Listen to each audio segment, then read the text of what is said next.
Hello. Today is the anniversary of the death in 1715 of Nahum Tate.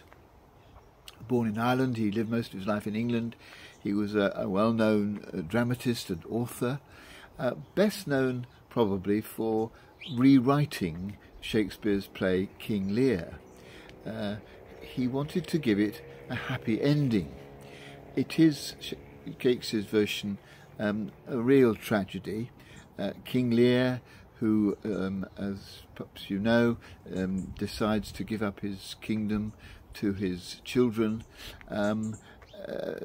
suffers all the way through after that decision, and dies in the end, tragically holding the only daughter who stood by him, Cordelia, who is also dying. And that's the most unjust part of the ending, because Cordelia has shown herself to have a beautiful and generous personality, and yet here she is at the end of the play, dying in Lear's arms. And it's not the ending that Nahum Tate and others of his generation wanted, and for years Tate's version was much more popular than Shakespeare's. He ends up marrying Cordelia off happily to Edgar, who's one of the other heroes of the story. And Lear rules on and is succeeded by Cordelia in the government of the kingdom.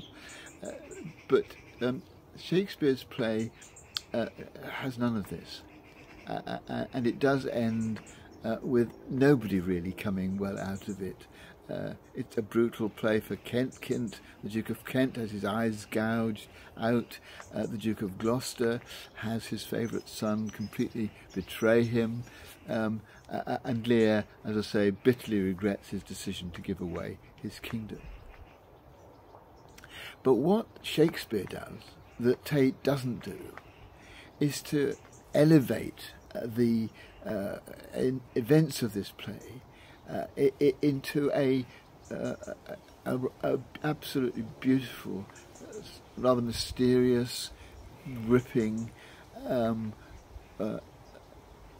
exploration, really, of what happens when people turn against each other in this way. It's much more true to life than Tate's version. There are no happy endings in real life. And when people betray each other, when people seek power, there are consequences. But the way in which Shakespeare portrays this is suggesting that out of this mayhem of human wickedness and deceitfulness can emerge people of real strength, and though they may be physically harmed, or in the case at the end of the play actually dead, nevertheless they have in their lives shown resilience and power and strength. And Tate's version showed none of this. Tate's version was just very simple. What we want from life is a happy ending. Shakespeare's version, much more true to life. The ability to see in all the chaos and all the pain and suffering that is around us signs of beauty, signs of real generosity, signs of deep love and strength in the individuals who are going through these experiences. And so today I want to celebrate the fact, strangely, that life doesn't really just supply us with happy endings. That's not how it is.